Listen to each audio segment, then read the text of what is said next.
Okay, well, it's nearly 4 o'clock in the afternoon. Lassie is digging, and it's the same thing, sort of shortish walk, time, foot, etc. Mainly time, to be honest. So, same walk, probably head for same camping spot. It's definitely not freezing.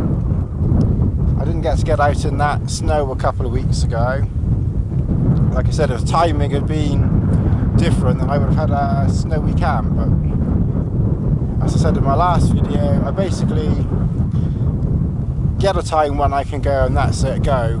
Come rain, snow, sun, whatever. So we've got some sunshine. I don't think we're going to get rain. I've brought the super mid again. I was almost tempted to bring that super tarp again, because I actually quite like that. But I couldn't resist the comforts of the super mid for the moment still. So as it's, we still got a little bit of sunshine. It's about an hour and 45 until sunset, so about 2 hours of light. I just thought I'd say a few words, before we actually get into camp. So I can't think what to say. So anyway, we're heading kind of. Oh yes, I know what it was. Yes. The last few times I've brought my lightweight boots, my Innovate boots with the Gore-Tex, and because the forecast was set for like 5, 6, 7 degrees during the day, I thought, well, it's probably on the warm side for boots. And in fact, I think it was last time when I was walking here, and it was quite warm. My feet were getting quite warm in those boots, so I thought today I'd bring my trail shoes. So I've actually gone really back to old school, really, here. I brought out my my old Innovate slippers almost. These are the Zero Drop. I think these are the Rocklight 235. They actually discontinued these, I don't know what, 3-4 years ago, something like that, and I've not really worn these so much over the last few years, and because I haven't worn them, they've not really worn out so much. As you can see, a bit of the glue has gone there.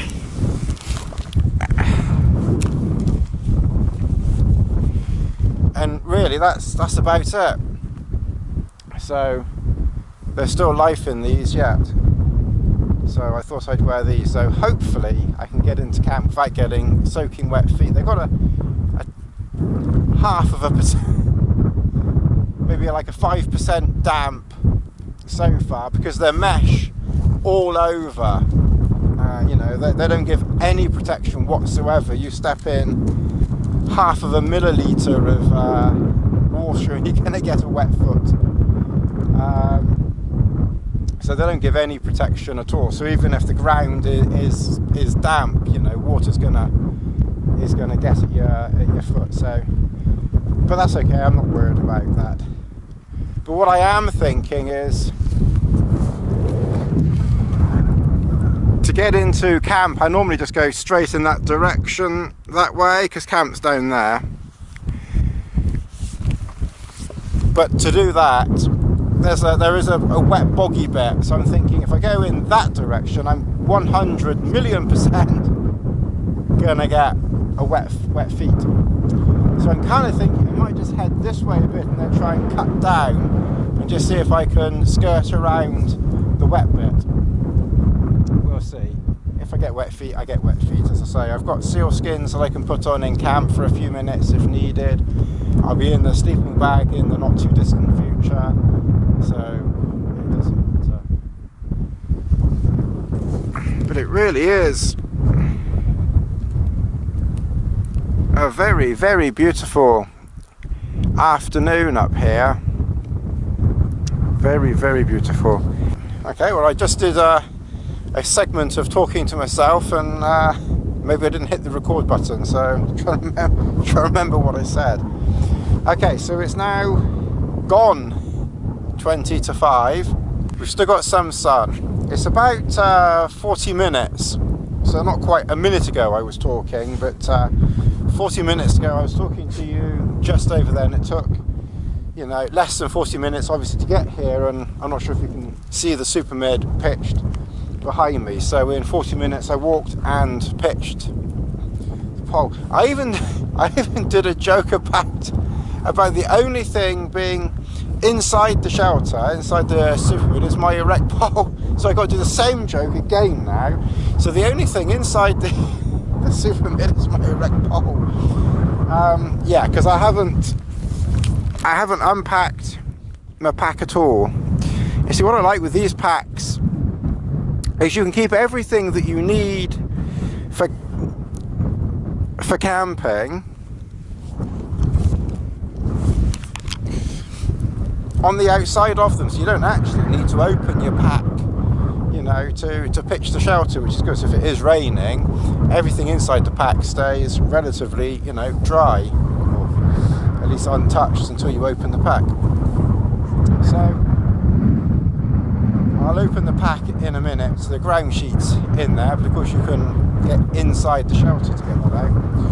One thing I was talking about, there's something on the internet about you can use your fingers to tell you what, yes, to say how much sunlight there is left. So we know it's 4:45, sunset is 5:45, so theoretically and apparently one finger is 15 minutes, so obviously for an hour you need 4 fingers. So when I hold 4 fingers up, it actually blocks the sun out. So I don't think that system works very well when the sun's going down behind a hill. I guess we can tell maybe that in 2 fingers worth, which is maybe 30 minutes, the sun will go down behind that hill.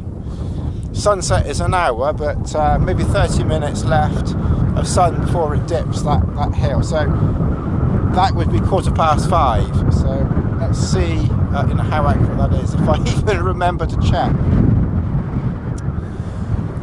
Okay, let's just show you around camp. Okay, so I'm going to show you my back end first. What I've done, I've pitched it quite low to the ground this time. I've actually managed to keep the pole at a sensible height, but in the process I've been able to pitch the back here to the ground and that side to the ground. I'm kind of helped a little bit by the terrain, because there's actually a few bumpy bits of grass which is actually giving some protection at the back. And what I've done is, on this occasion, I've pitched the edges, that one to the ground, so that keeps the hem close. And then I've done that on that side and that side, because the wind is coming from the southeast. Southwest, I mean, this is the southwest, coming from the southwest, and then during the night it might turn to south. So knowing the wind direction, I've kept the prevailing wind sides as close to the ground as possible. And then on the areas where there's less wind, and even if the wind did turn around this way, it wouldn't make any difference. So on the area where there's less chance of wind, which is this side and the front, then I've used one peg, and then that's obviously enabled the hem to be raised up for aeration. And again at the front. There was a comment on the I don't know if it was on Chris Townsend's page or the MLD page or somewhere like that, but anyway, I think Chris stated that you get, I think he actually said 0, but anyway, he said you get very little condensation inside these particular shelters. He has the Duomid XL, and I have to say, in all the times that I've used this, I've not really ever had much condensation inside it. I've had more condensation in the Trailstar, and certainly bizarrely under a tarp, but under this, I don't know whether it's the size, the vent at the top, I don't know, but you get very little condensation in these. Certainly I've had a lot less condensation in this than, as I say, under the tarp from time to time in the Trailstar. Also, as I say, the way I like to try to pitch it is to have, you know, as much air flowing as possible, and if it wasn't quite so breezy and I wasn't just sort of like, you know, playing around a bit just to see if I can get edges low to the ground, then you could actually have the corners low to the ground, and by just angling the pegs you can actually raise the hem up a few inches for, you know, for more ventilation like that. So as I've said before, it's actually a very versatile shelter. And for me, apart from, as I said before, you know, apart from really horrendous weather, this is actually now my favourite shelter. It's just so little weight to it for what it is. I mean, it is heavier than a tarp, it is heavier than the Trailstar, but there's so little weight to it that you don't really notice it, and the benefits of the space, it's just unmatched, I think. So anyway, that's me waffling on. I'm going to set things up inside now. So yeah, just adding on to that. So whilst the tent is nice, you know, I've had some experience of tents. I've tried them. They're kind of like fun. They're no match for this. They just aren't, I don't think. I'm sure there's weather conditions where a tent's better, but I think in many conditions, I think these are just far superior.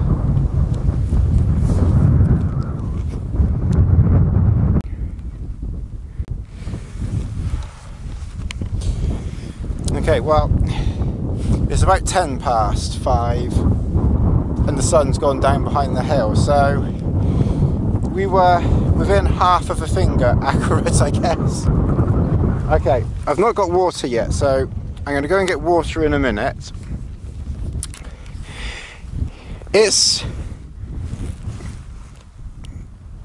breezy, but not very windy, so chances are high that I'll keep the door open.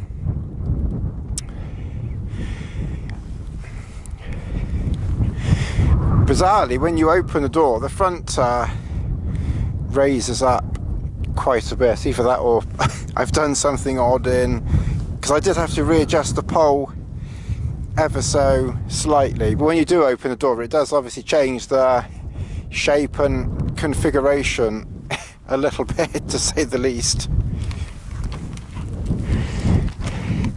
To be honest, I think I've actually tightened it up because I readjusted the pole, yeah, and I've actually made the pole longer because it had actually slipped a tiny bit. That's the only downside. You have to have a really good pole in these, so I did have to readjust the pole, and I've actually made the pole a fraction longer, which actually means I won't actually close that door if I have to, unless I readjust the pegging points, but I'm 99.9% sure I won't have to close the door, so that's okay. I was fiddling around with that pole, making it a bit longer and completely and utterly forgetting the door. Anyway, that's okay. It's a slight error that I'll admit online. I see digging to Australia again. So this is a quick look around. It's going to be time to duck inside in a minute, because it's getting a bit cool out here. So just a quick nose inside. That's obviously the pack there. I need to put Lass's bed over in this area here. I've put my airbed out. I've not blown it up yet, so I'm going to blow it up in a minute. So I'm going to do that, and I've put the sleeping bag just over there, ready to, you know, bring it over here. Cook pot here. Towels in. I put extra towels in again because it's winter. Lassie, get your nose out. But I'm not going to not need any towels this time. And then my down jacket is in there, and I've got a fleece over there, and all my nighttime clothes and things are under the sleeping bag over there.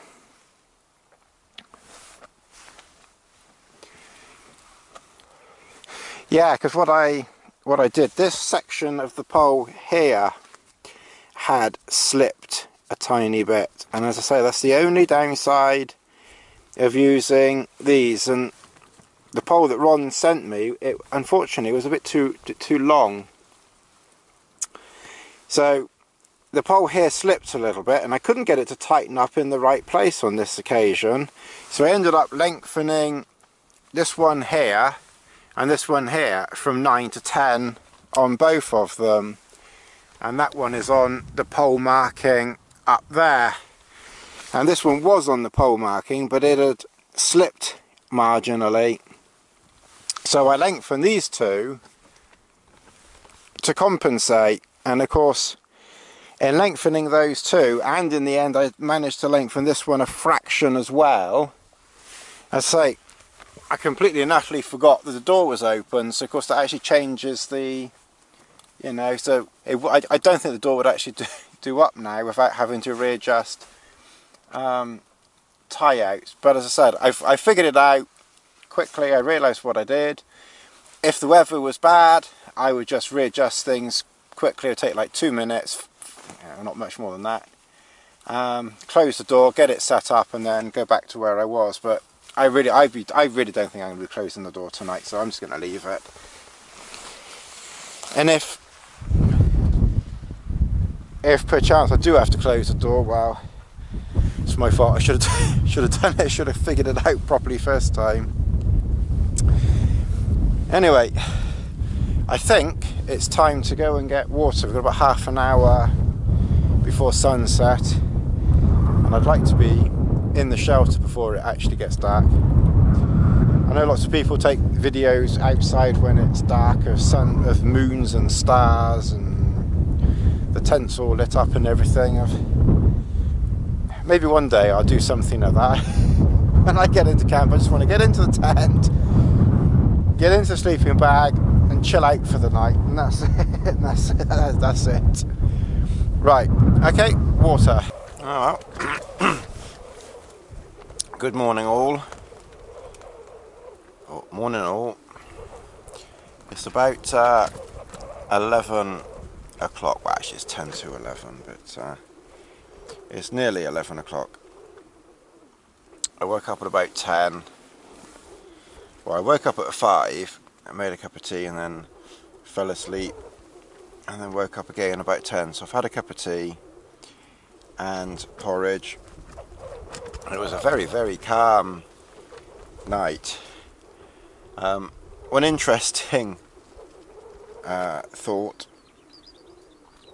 you do get some condensation in these shelters. I don't know, I've never noticed it before. But last night, I will say, there was, it wasn't much, but there was some that just coated, and you can still feel it's a little bit damp.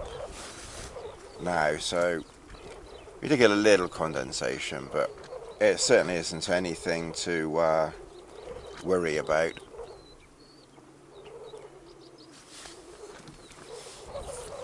This breeze has just picked up in the last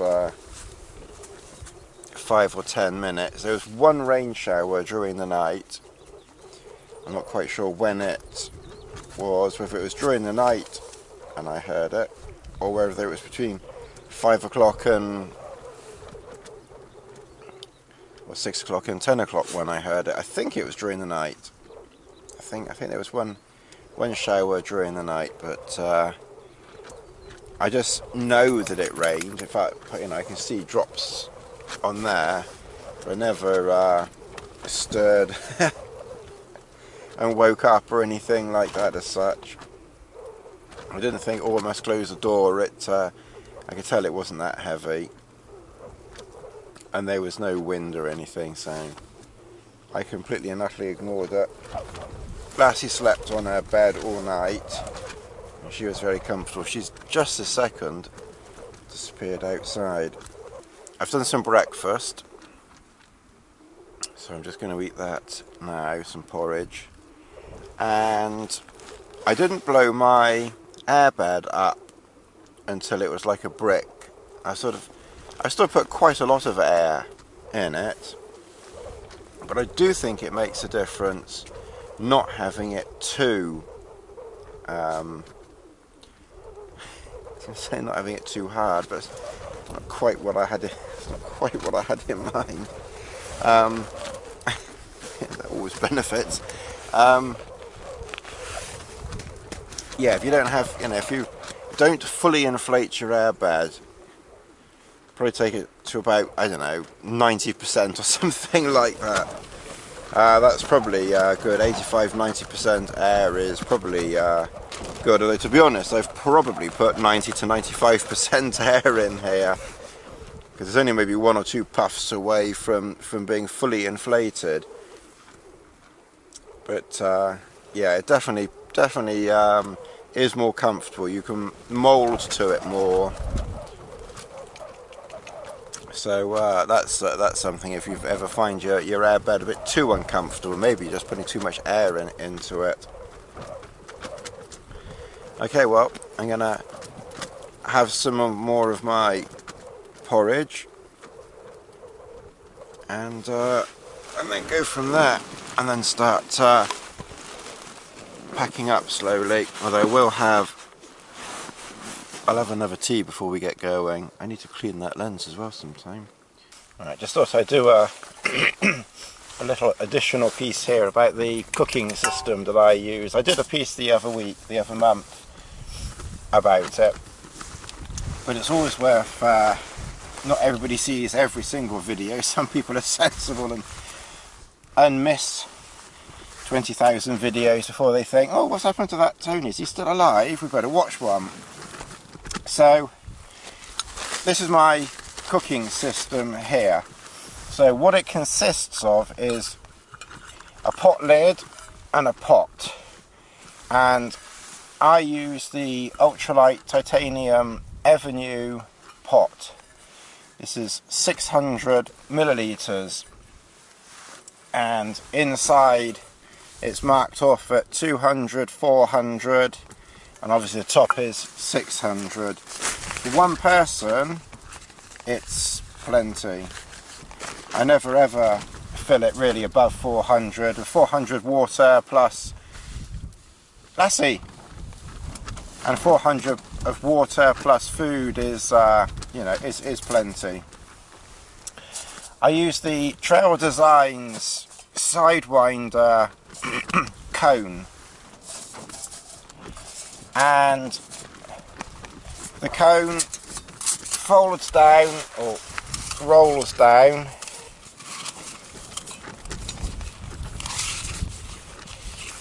quite easily and neatly, and you can store it with a rubber band around it. I still keep it inside the little thing, whatever it's called, that it came in, and I will just under the stove. This is the stove. This is the meths burner. I got this one locally, but Trail Designs do something, you know, virtually identical to this. So basically, when I put it all together, and everything will fit inside this one pot. So I always just keep a little bit of metal. You could use anything, aluminium foil, anything like that. I just put it on the ground, and then I put the burner on top just to keep it off the ground. So basically I put that piece of metal in first. Then this stove has a little lid, so I just carefully screw the lid on. I always have a lighter with this one, and that goes inside there, inside there. That goes inside the pot. I bring 2 foldable spoons. This time actually I only use one of them, but I always bring 2. They fit inside the pot. The burner fits inside the pot.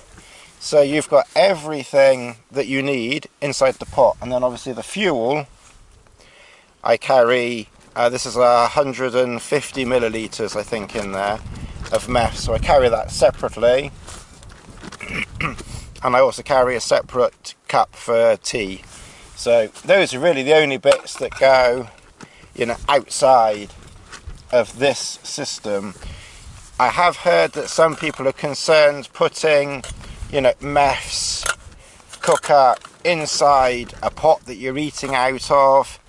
I've been using this system for several years now, and clearly there's nothing wrong, nothing wrong with me. So, you know, it's perfectly safe to do that. And then that just fits on top there, and then it fits inside a little stuff sack.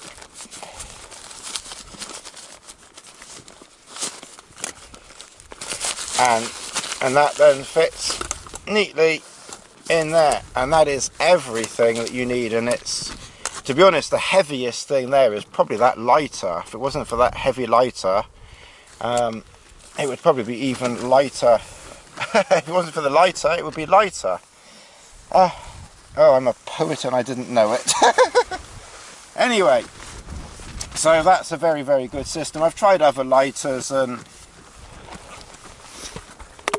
they don't work so well out here, and you do need a jet flame to put sort of fire or the flame into it. A normal lighter, when the flame just, you know, does a U-bend on you when you bend it upside down, isn't so good. And a Zippo won't really work either. So, you know, you do need for ease, you know, a jet lighter, just to make things easier. And I found other ones, they tend to sort of stop working on me, so I've gone for this slightly heavier one, but it does work. Okay, well, I've started putting most things away. Les has found some crumbs to eat. This time I remembered some cord, which if I'd have had wet stuff I could have hooked up a line in here, but as it happened I didn't need that. So it's time to put the mat away, which is the Neo Air Thermarest. This is the X-Therm. I've got the X-Therm here, and I'll wear my lightweight shoes back again. I didn't get wet feet getting here, so that's okay, and I'll try and find a way back that doesn't involve wet feet as well.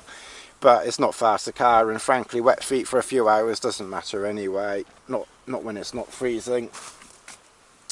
So I better put a few more things away now and carry on packing. What time is it? Ooh, it's nearly 12 o'clock, better get going. Okay, well that's most things put away. Pretty much put everything inside the pack inside the shelter. So if the weather had been really, really poor, I could have done everything in here.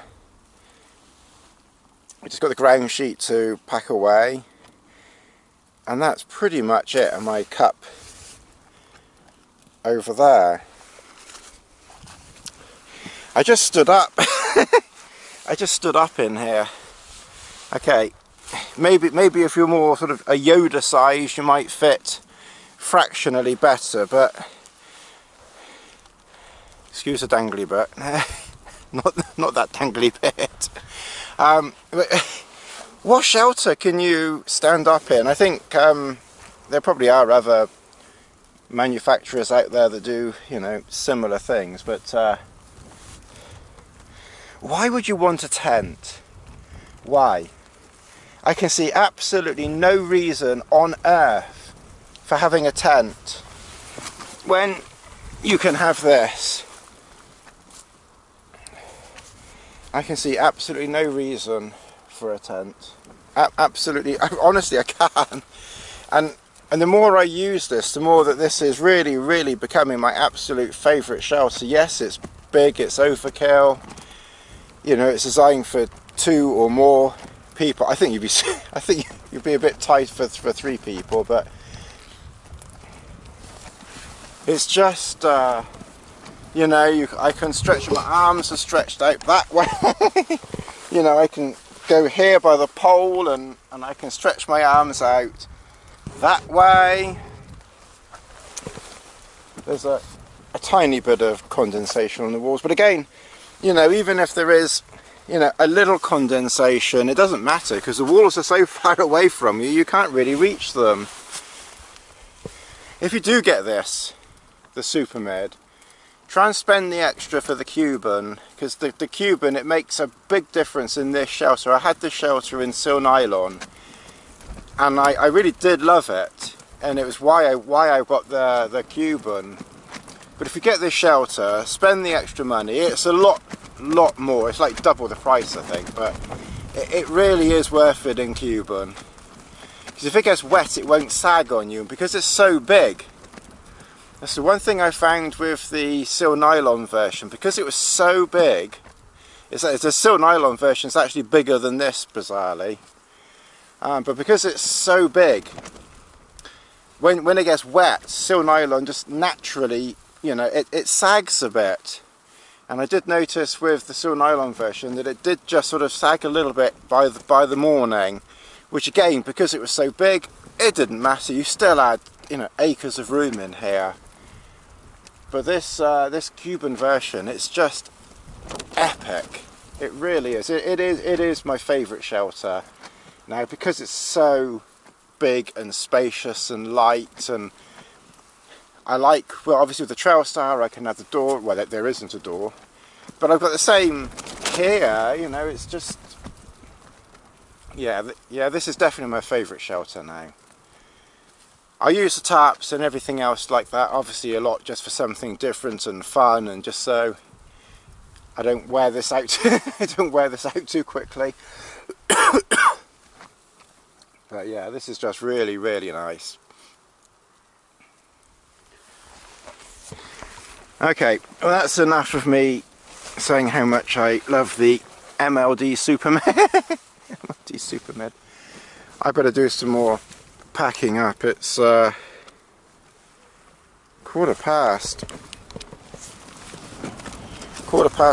so time might be shifting. It's nice to be able to chill out and relax. Okay, more packing. Okay, and going from last night, you might remember I said I didn't know if I could close the door or not without having to readjust everything. The answer to that question was yes, I could. The only thing I had to do was just loosen off this line down here a bit, which was right by the door anyway. All the other lines I didn't have to touch. So it's still, maybe you're not as close to the ground as it was last night originally, but it's still, very close to the ground. In fact, the wind is pretty much coming, just as the forecast said, from the west, which is now the back, and that's the side I've got closest to the ground, because I knew from the forecast that side would get the prevailing wind. So that's why I pitched it with the back very close to the ground. Ooh. And the front raised up.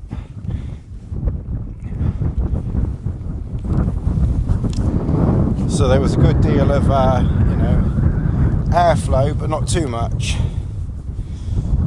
Okay, I better carry on packing. It's a bit it's not freezing, but it is still February. Okay, glasses. Okay, I'm going to start packing away. So basically here, the pack is closed, just the water will be emptied and goes on the outside. Camera bag goes on my waist. Poles I'll obviously use. The thermorests go on the outside, the foam mat things go on the outside, mine and Les's. And then the shelter itself goes on the outside as well, so I don't need to open that pack at all now I'm outside.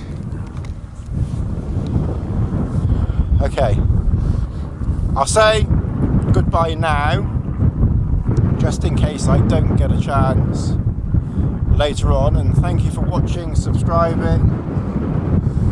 We're ticking slowly towards 3,100 subscribers.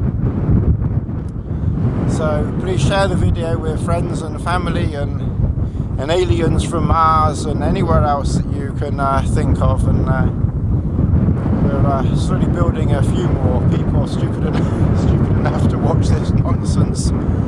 Anyway, it's a bit cold, so catch you all again soon. Oh. No, I haven't frozen. Okay, I'm going to keep going. Catch you all again in about a month's time. Bye.